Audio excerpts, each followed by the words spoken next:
Welcome you all in this lovely morning. In this drop-in session, my colleague Nóra Tartsay and Németh introduces the e-learning platforms at ELTE. She explains what kind of platforms is available at the ELTE, what they can offer in synchronous and asynchronous classes, and how you can access them. I give the word to Nóra. She is a lecturer in the Department of English Applied Linguistics of the Faculty of Humanities and ELTE's e-learning expert. Thank you very much, Christina, for introducing me, and I'd like to welcome all participants. So let me just quickly explain why we thought this is an important topic. At our faculty, very often we have colleagues who are international or whose Hungarian is not good enough to participate in these online courses. So we thought maybe it will be helpful for them to have a couple of sessions in English as well. So let me share my screen now and explain what we are going to talk about today. So the goal of this drop-in session is to familiarize you with the e-learning opportunities that our university can offer. And this is going to be a 30-minute workshop, which is recorded, so you can always re-watch it and ask further questions via email or personally as well, obviously. So what this session is about, I'd like to list the tools that are available at ELTE and that are supported as well by Christina and her colleagues. Also, in more details, we're going to look at different tools that are used for organizing learning materials, then tools for synchronous video instruction, which are slightly different from the previous ones. Also, there are some interactive online instruction tools. Probably you use them. This is my experience that colleagues use all these. It's just difficult to understand how they are connected or how they are supported at the university. I'd like to show you how to access these tools and finally who to contact and when. I mean, obviously you can contact us anytime, basically. So this is the menu, and let's get started. So very often when I ask my colleagues what they use, these are the apps that they mention. It's quite a big number, but maybe you use even more than this. The problem usually is that you hear about all these applications and it's very difficult to understand which are used for what purposes and how to access them. So I'm going to talk about these 7 randomly kind of chosen applications and mention a couple of more at the end, but maybe these are the ones that you will probably use most often. So how to understand the system is the first question. So first of all, if we reorder these icons, then there is a group that is similar in a way. This is Moodle Canvas and MOOC.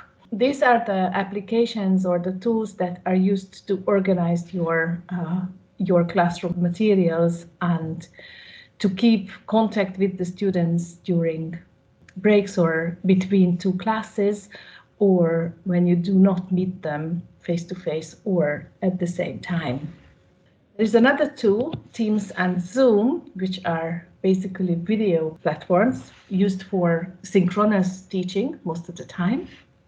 And there are 2, Booklab and Mentimeter, which are basically used to give some excitement to the classes that you teach.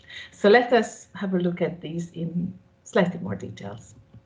So tools for organizing learning materials, as I mentioned, are practically Moodle, Canvas, and something called MOOC. Let me explain why I said slightly different and called MOOC. MOOC is a system which is independent of Neptune, but also runs Canvas. So both Canvas and MOOC, mooc.elte.hu, run on Canvas. So they use the same features, they use the same possibilities, but they are slightly different in the way they operate and in the way you can add students and participants to your courses. Moodle is used at other faculties at the university, and you either use Moodle or Canvas. So what are these good for? First of all, they allow you to prepare a weekly schedule for the whole semester, right? So you can organize your materials, the different activities you want students to do, the deadlines, everything ahead before even the semester begins. You can also organize your materials based on the topics. So if you cover one topic for 2 weeks or 3 weeks, then you can choose a different organization system and offer the topics, and within the topics, then you can list all the, I don't know, video materials, compulsory readings, tests, what's not. For the students, so they will have a continuous understanding of what the course is about, where the course is going. If they miss a class, they can always go back to Moodle or Canvas and check what happened. You can send them in different messages, remind them of deadlines, and so on. So once again, these tools are not designed for synchronous teaching, but are most commonly used for blended learning, when the teacher sees the class once a week, but would like to keep contact or give different tasks to students between the classes as well. You can easily, therefore, upload files, different types. Typically, colleagues upload PowerPoint presentations or PDF documents with the presentation slides, very often videos that are not even uploaded, but very often embedded from YouTube or Vimeo or other video sharing platforms. You can add photos, or basically any sound files, any files are allowed for upload here in both systems. Both Moodle and Canvas allow student interaction in different forms. One very often used feature is forum. Forums are used to initiate communication between students, between classes. So very often you discuss something in class, and some of the students will be shy or will not be there, so they cannot participate in class, but still it's a topic or that is worth further developing, or maybe they to prepare for class in a flipped classroom format, they need to watch something or read something and then discuss it in the forum. So student interaction between classes can really add to your teaching. Another very important feature is that students can submit their tasks through Moodle or Canvas. It means that your emailing with students will practically be minimalized. The tasks can be set with the instructions and with deadlines. So both Moodle and Canvas allows you to set a deadline and decide whether you accept late submissions or not. So it is possible not to accept late submissions at all, and then students will learn what a deadline means.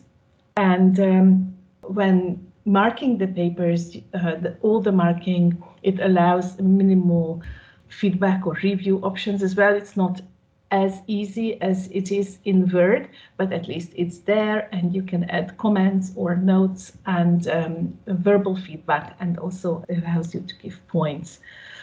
You can use preset criteria as well. Rubrics is available for both for Moodle and Canvas. So if you know how you're going to give feedback to the submitted tasks, you can use that as a skill, and even allow students to see that before they submit the task, so they know what they are going to be graded for. Both Moodle and Canvas have tests or quizzes, as they call them. The difference between tasks and tests is that when the system asks students to submit tasks, those will be basically files uploaded and require teacher marking or giving feedback. If you think about tests, those will be typically the ones where there is a correct answer, one correct answer, and the system can mark it, so you don't have to look at all the individual answers the students submit. Obviously, very often there will be some answers that are difficult to understand, or maybe you want to rethink and change your grading system. That is fully possible. So if, for example, in a multiple choice test item, a student persuades you that another answer is also correct, then you can mark it as correct, and then the system can recalculate the scores for all the tests for students as well. So both Moodle and Canvas tests are used excessively at university. There are some faculties that really offer almost all their exams on these systems. The results are stored. This is also a very important element of these tools, that all the student results are recorded and stored. You can analyze them, you can check student progress, participation, and decide how you weigh the different scores that students get. So, for example, you can decide to give, 5 points for classroom participation, and then, 40 points for a test, 50 points for term paper, a presentation, and then weigh them in any way you really want to. Here's an example of a Moodle course, so just so that you had a visual element in here as well. This is one of my courses that I teach at the School of English and American Studies. You see that there are 3 parts of almost all these systems. The left-hand side is used mostly for administration. The contents of the classroom is in the middle, and the right-hand side tells you different, like you have warning or different options to search within the course, or here you can see the calendar very often as well. Moodle is easy to have these colorful images and videos as well. So it looks kind of user-friendly. It allows different colors and fonts, and I added here images and embedded a video as well. Another image is, this is Canvas, an example from the canvas.elte.hu. It is a sample course that is unfortunately in Hungarian, but it is about how to use Canvas for advanced users already. So you see that everything is very, very logical. You again have the administration panel on the left-hand side, and the contents in the middle, and the calendar and the other important or very useful tools on the right-hand side of the screen. There are images included as well, and it basically works with links, and you can also decide on a path that students will have to take during the course. So they look similar, but there are minor differences in the 2 systems. Now, MOOC looks the same, but the difference here between mooc.elte.hu and canvas.elte.hu is that one is connected to Neptune and the other one is not. So I'm going to explain why this is important for you to know a bit later. So let's move on. The tools for synchronous video instruction. Probably you had to use Microsoft Teams or Zoom, and basically it's your decision which one you prefer. When COVID hit the university and we had to go online, the university had to really decide very, very fast which applications to support. And because Zoom was very popular, the university decided to allow the use of Zoom. However, Teams is somewhat more reliable or more secure in the sense that students have to log in to access Teams, whereas students just get a link to the Zoom session and they log in through that link, using that link, which means that theoretically people who are not supposed to be there can also use Zoom. Some of my colleagues decided to use Zoom with Moodle or Canvas, so they ask students to access those platforms first to allow security, and then log into the Zoom session from there. So why are these useful? Basically to have online synchronous video-based classes. So when we were not allowed to be on the campus, then we used these to connect with students. Another big advantage, both systems now allow you to create breakout rooms. In other words, it allows you to organize students in small groups where they can discuss or work on a task for some time and then bring them back to the main room and ask them to report on what they did. So it is pretty easy to do small group work there. The teacher can navigate between these the rooms, so you can just listen in and see where the students are. Maybe if they need help, they can also ask you to join them and they can ask questions. It's easy to share screen, the thing that I'm doing right now, in both systems, so you can prepare a presentation or share your screen and show them a website, or you can ask them to cooperate on a shared screen. These mind map applications where students can work simultaneously and everybody sees where they are. All the sessions can be recorded, as this session is recorded as well. There is just one remark that I'd like to maybe emphasize here, is that it is nice to ask students if they agree to the recording. If it's a lecture, then all lectures had to be recorded last semester, but if in a seminar, then students will have to agree to being recorded, or very often if we have like meetings or other activities, then and a recording is necessary, then the participants are asked if they agree to the recording and are asked to either leave or watch the recording later, or have their cameras turned off if they don't want to be in the recording. There is a chat window, both with Zoom and Microsoft Teams. So while somebody is talking or sharing their screen, both systems allow discussion, which can be very, very useful, especially if the group is not very active. They are not happy to turn the cameras on or speak, or they are technically challenged as well. So the chat window is something that they can still use to participate. They can also do that by raising their hand. There are different icons that allow some sort of interaction in both systems. It is probably more important in Teams because Teams allows only one person to speak. So it cannot handle two or multiple people speaking at the same time. Zoom does that. So in Zoom, you can have parallel discussions, meaning that, for example, we have a translation course where students have to watch a video and translate simultaneously, and Zoom can do that. Teams cannot. There are emojis and GIFs even that you can use. So if you want to react to what somebody said, you can clap the hand or send little hearts or smiling faces, which does not really distract the presenter, but gives some feedback from the audience as well. It can be used for different classroom activities as well. So you can ask students to react in a particular way, to show their answers to a question or their current mood. Both systems allow file sharing, any file, so you can send documents and the students can work with them.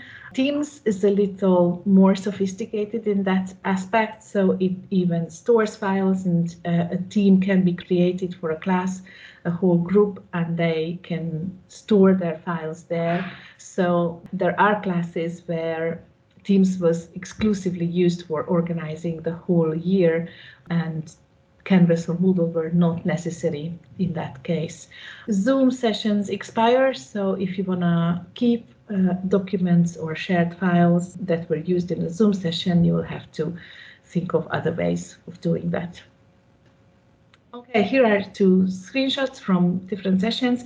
So this is an example from a Teams session. There you see that there is a video going on, a video meeting going on in the middle, and in the background you see the team itself with the possibility to chat, post files, having recorded sessions, and so on. And here on the video screen, you see that there are different icons that allow you to switch the camera on and off, switch the mic on and off, share screen, raise hand, and so on. These change from time to time because the apps are developing as well. So you might find new icons here or new opportunities. For example, Teams was criticized for a very long time for showing too few videos, but now you can see, I think, up to 30 participants' cameras at the same time, as if you were presenting really in an auditorium. So new features are added from time to time, and you can discover what's available. Here is another screenshot from Zoom. You see that there are a lot more videos, cameras are shown here, and the different further options are on the bottom of the screen. Again, you can mute yourselves, you can share your video camera or decide not to share it. Participants can interact, they can share their screens as well, react with the emoticons and so on. So all the features are very, very similar, so it's really difficult to decide which one you would like to use. Let me move on. You probably choose more or use more different types of tools for interactive sessions. I just chose these two because these are supported by the university. WooClap is an app that the university now pays for, so you can use that for polls or creating mind maps. And Mentimeter is similar as well with some different features. So what are these good for?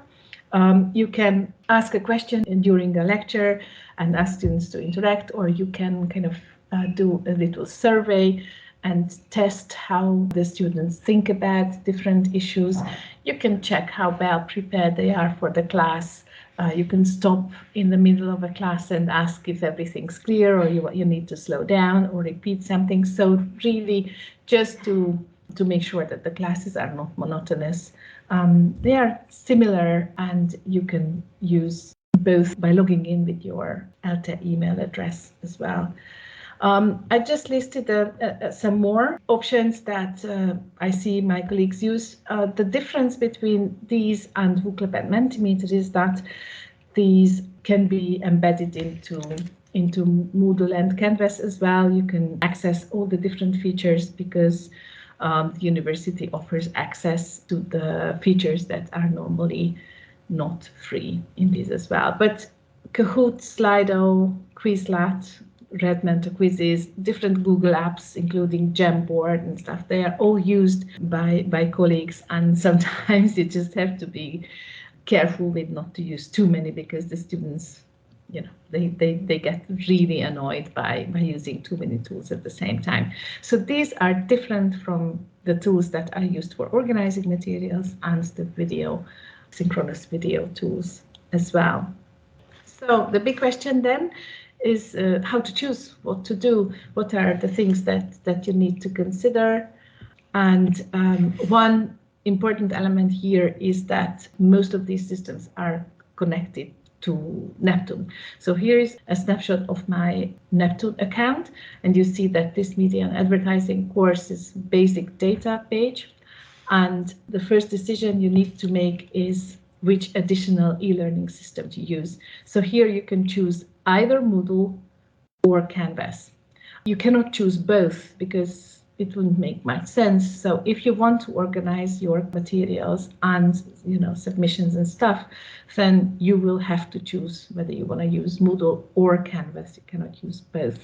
Another choice that you'll have to make is here. 365 integration. It means that your classroom will have access to Teams and Stream and so on, so all the Microsoft applications. And if you choose again here, which means yes in Hungarian, so the course will be created, then you can use that. Please note that you can use Teams and Moodle or Canvas at the same time, so you can decide to have a backup kind of opportunity to use the video streaming system as well, in spite of the fact that you have Moodle or Canvas, which could be useful just to have just in case. I sometimes have students who cannot attend either because they are abroad or because they are sick, or they are not sure if they are sick, but they still don't want to come in. So in those cases, I always have a Teams video session started where they can join the class from a distance. It's not perfect, obviously, but still they do not miss too many classes. As I said, Moodle and Canvas as well as Teams are integrated with Neptune, and I'd like to just briefly explain what it means. It means that if you ask these courses to be created for your classes, then the courses that you have access to follow the semester schedule. So if you ask for a group in January, then it will automatically know that your course will start in February and it will finish in May. and also the number of weeks will be already created for you. Moodle and Canvas also share a calendar, I mean, separately, unfortunately. So we have now a couple of calendars. So if you have several Moodle classes, then the deadlines are shown in the Moodle calendar, and similarly in Canvas you see all the deadlines for the Canvas related deadlines, which helps students a lot to not to miss deadlines. So as they open Moodle or as they open Canvas, they will see that they have a deadline coming up, or a consultation, or an event. Unfortunately, they are separate calendars, so if students have some classes in Moodle and others in Canvas, then they will have to check both calendars. Students will be automatically added to your Moodle and Canvas courses. So this happens overnight. So if you start the course, then the students who signed up for the course in Neptune will be added the next day. If there is a change in Neptune in March or whenever, then again the changes will be seen the day after.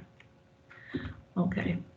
Teams shares the Outlook calendar, so you can launch Teams courses from the Outlook and also share that with students. But the synchronization process works slightly differently.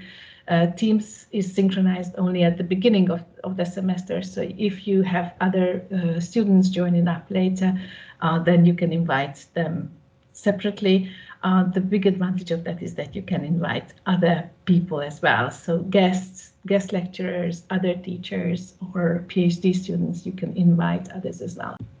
And this is the big difference in MOOC that I told you that I'm going to come back to, mooc.elte.hu. So MOOC is a Canvas-based course, but it is not integrated with Neptune. So if you have students who are not in Neptune, but you still want to invite them, or colleagues, or other participants, then it is worth considering using mooc.elte.hu as a platform.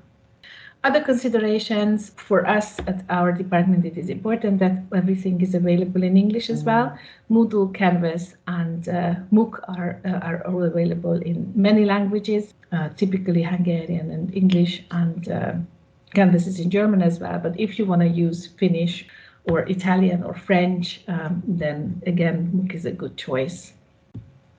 It is good for group work as well. They slightly handle group work differently. Probably the best option then would be to use Canvas. All of these are available on mobile devices, which is a big help for students who come with tablets very often. And finally, it's worth considering what your colleagues' preferences are, because you can easily share materials with one another. You can copy courses for one another, but it is much easier to copy a course from Moodle to Moodle rather than Moodle to Canvas, or the other way around. So talk to your colleagues and make a joint decision. Finally, this is my last site, who to ask. So if you have any issues, any problems, any questions, please write to this email, elearning@octic.elte.hu, and you'll have some very nice colleagues there who try to respond to any questions within 24 hours, most typically even sooner. So you will get some extra help. There's consultations, there's individual help available for anybody who teaches at ELTE and who has questions about e-learning. So thank you very much for being here for this short introduction, and we'd like to have more English-speaking videos for you. I hope this is helpful. If you have any questions, please write to us. Thank you very much.